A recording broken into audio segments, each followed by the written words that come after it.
Bismillahirrahmanirrahim. Assalamualaikum warahmatullahi wabarakatuh. Perkenalkan, nama saya Muhammad Al-Zifahri, saya dari Prodi HES. Di sini saya ingin menjelaskan sejarah Nabi Muhammad SAW. Mengingatnya sejarahnya Nabiullah Muhammad SAW dari awal hingga akhir hayatnya tidak akan habis tertuang dalam jutaan lembar tulisan, namun pada kesempatan kali ini akan mengupas sedikit sejarah singkat tentang Nabi Muhammad SAW. Nabi Muhammad SAW adalah nabi terakhir yang diutus ke bumi untuk memimpin umatnya ke jalan yang benar. Ia dilahirkan dari seorang ibu bernama Siti Aminah dan seorang ayah bernama Abdullah, yang lahir pada hari Senin 12 Rabiul Awal atau 22 April 571 Masehi di kota Mekah pada tahun Fi'il atau Gajah, dan meninggal pada tanggal 8 Juni 632 Masehi di Madinah pada usia 63 tahun. Nabi Muhammad SAW lahir yatim piatu karena ketika Nabi Muhammad masih dalam kandungan, Abdullah sudah meninggal. Nabi lahir dari keluarga bangsawan Bani Quraisy. Nama lengkap Muhammad bin Abdullah adalah seorang yang lahir dari keluarga Bani Quraisy yang membawa ajaran Islam. Nama Muhammad artinya orang yang terpuji. Nama ini diberikan oleh kakek tercintanya, Abdul Muthalib. Sebelum kelahiran Nabi Muhammad, banyak hal yang terlihat jauh berbeda jika dibandingkan setelah kelahirannya, dan ditandai dengan peristiwa luar biasa yang terjadi saat itu. Zaman Jahiliyah merupakan zaman kebodohan sebelum lahirnya Nabi, di mana para nabi pada waktu itu bisa menyembah berhala. Mereka juga terbiasa minum, berjudi, asusila, dan merendahkan perempuan. Hidupnya berpindah-pindah dan terbagi menjadi beberapa suku yang disebut suku. Hidupnya penuh kebebasan dan tidak memiliki aturan dalam masyarakat, sehingga hidupnya saat itu sangat kacau. Peristiwa Tahun Gajah adalah peristiwa penyerbuan kota Makkah oleh tentara Ibrahim pada saat kelahiran Nabi Muhammad. Tahun Gajah adalah tahun penyerangan Ka'bah oleh pasukan atau prajurit Raja Abraha, gubernur Habsyi di Yaman. Pasukan gajah yang dipimpinnya ingin menghancurkan Ka'bah karena orang Quraisy akan lebih terhormat, dan setiap tahun selalu banyak orang yang menunaikan haji. Hal ini yang membuat Abraha ingin membelokkan umat manusia agar tidak lagi datang ke Mekah. Kemudian Abraha mendirikan sebuah gereja besar di San'a yang disebut Al-Quds. Namun usahanya tidak berhasil, tidak ada yang mau datang ke gereja Al-Quds. Abraha sangat marah dan pada akhirnya mengerahkan pasukan gajah untuk menyerang Ka'bah.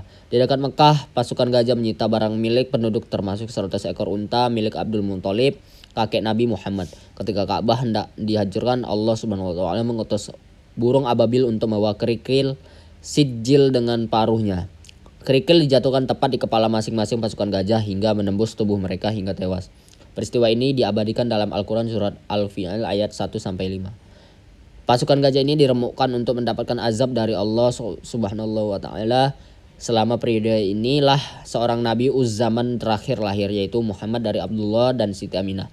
Peristiwa ini menandai tahun kelahiran Muhammad dan akhirnya disebut Tahun Gajah.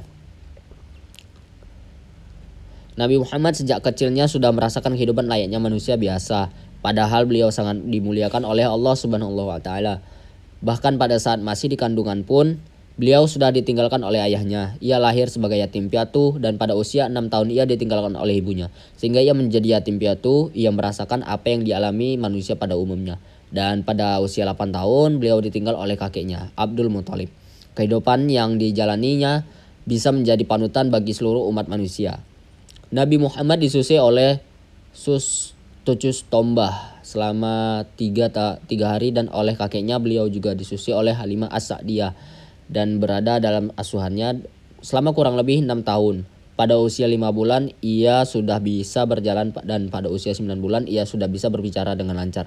Sebagai seorang anak ia juga mengembalakan kambing. Abu Thalib atau paman Nabi mengajaknya berdagang ketika berumur 12 tahun ke negeri Syam. Diasuh oleh pamannya setelah kakeknya meninggal dan merawat dan menjaga Nabi sampai dia berusia lebih dari 40 tahun. Malaikat Jibril menelentangkan Nabi Muhammad pada saat usia 4 tahun. Selanjutnya membelah dadanya serta mengeluarkan hati dan segumpal darah dari dada Nabi Muhammad SAW. Selanjutnya malaikat Jibril mencucinya dan menatanya kembali ke tempatnya. Dan Nabi Muhammad tetap dalam keadaan sehat dan bugar. dakwah Nabi Muhammad SAW. Nabi Muhammad menerima wahyu untuk menyampaikan ajaran agama Islam dan mengajak umat manusia untuk menyembah Allah Subhanahu wa taala.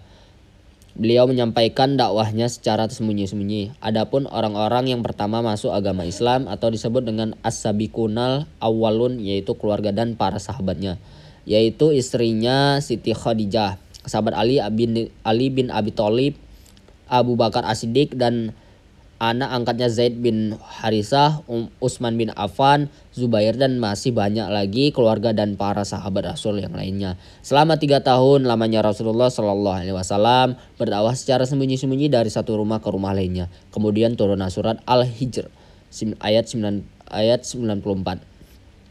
Yang artinya, maka sampaikanlah secara terang-terangan segala apa yang telah diperintahkan kepadamu dan berpalinglah dari orang-orang musyrik. Dengan turunnya ayat ini, maka Rasulullah SAW menyiarkan dakwanya secara terang-terangan. Tanggapan orang-orang Quraisy pada saat itu sangat marah dan melarang penyiaran Islam yang dibawa oleh Nabi. Bahkan nyawa Nabi Muhammad SAW sangat terancam. Namun Nabi dan para sahabatnya semakin kuat dan tangguh menghadapi tantangan dan hambatan yang dihadapi dengan ketabahan serta sabar walau ejekan, caci maki, olok-olokan, dan menentang seluruh ajaran Nabi. Pada masa kerasulan Nabi Muhammad SAW pada tahun ke-10 pada masa Amul Uzni yang merupakan tahun berkabung di mana pamannya Abu Thalib dan istri Siti Khadijah meninggal dan umat Islam berada dalam keadaan sengsara. Di tengah kesedihannya ia dijemput oleh malaikat Jibril untuk Isra Mi'raj, yaitu perjalanan dari Masjidil Aqsa ke Masjidil Haram ke Sidratul Muntaha untuk menghadap Allah Subhanahu wa taala dan menerima perintah untuk sholat 5 waktu pada tahun 10 Hijrah. Nabi melakukan haji wada atau haji terakhir. Dalam wukufnya di Arafah, beliau menyampaikan khutbah yang berisi larangan menumpahkan darah kecuali dengan cara yang benar, larangan mengambil harta orang lain dengan cara yang tidak semestinya, larangan memakan harta riba, budak harus diperlakukan dengan baik, dan agar umatnya selalu berpegang teguh pada Al-Quran dan Sunnah Nabi SAW. Setelah berkhutbah selama 23 tahun, ia meninggal pada usia 63 tahun. Sekian ringkasan singkat tentang sejarah Nabi Muhammad SAW dari lahir hingga wafat. Terima kasih. Assalamualaikum warahmatullahi wabarakatuh.